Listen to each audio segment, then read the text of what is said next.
Letters that were never meant to survive. Letters written knowing death was not a possibility, but a schedule. This is not a story about battles. This is a story about words written hours before the end.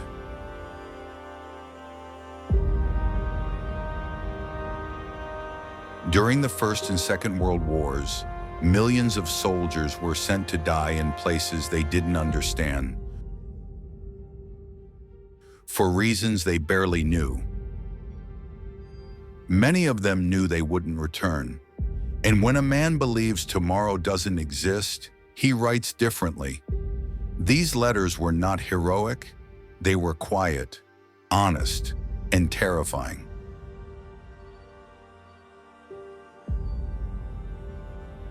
Most of these letters were written at night, before an attack, before a suicidal advance, before orders everyone knew were fatal. Some were written in trenches flooded with water. Others inside ruined houses. Some on the bodies of dead friends used as tables. Many soldiers wrote by candlelight. Not because it was romantic, but because electricity didn't exist where men were meant to disappear.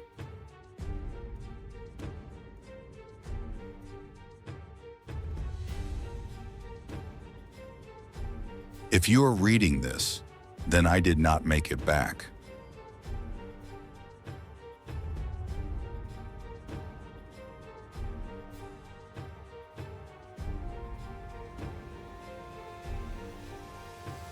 Please tell Mother that I was not afraid.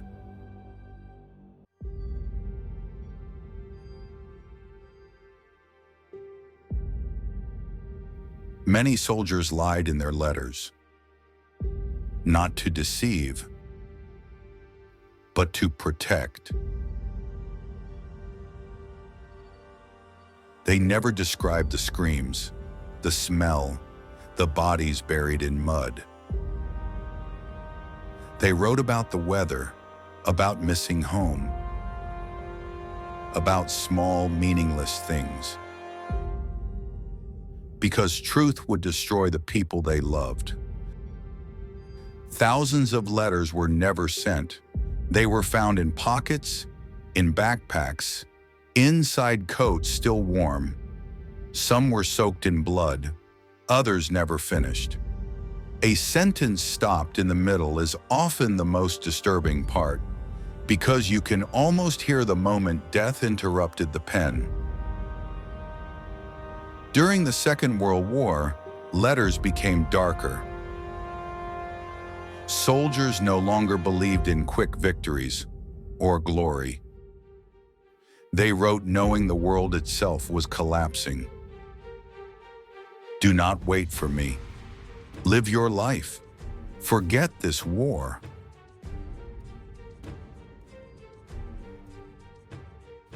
Some letters were instructions. What to do with belongings. Who should receive what. Men writing their own disappearance. Some families received these letters weeks later, others years later. And some never received anything at all. There are mothers who kept these letters for the rest of their lives, reading them again and again, not because it hurt, but because it was the last proof that their child once existed. Wars are remembered through numbers, millions dead, cities destroyed. But letters remind us that every number had a name. These men didn't know how history would judge the war. They only knew they wouldn't be there to see it. This was the last thing they wrote. Some stories don't end with gunfire. They end with letters, and with those left behind to read them. Subscribe to the channel. Here we don't tell battles. We remember those who never came back.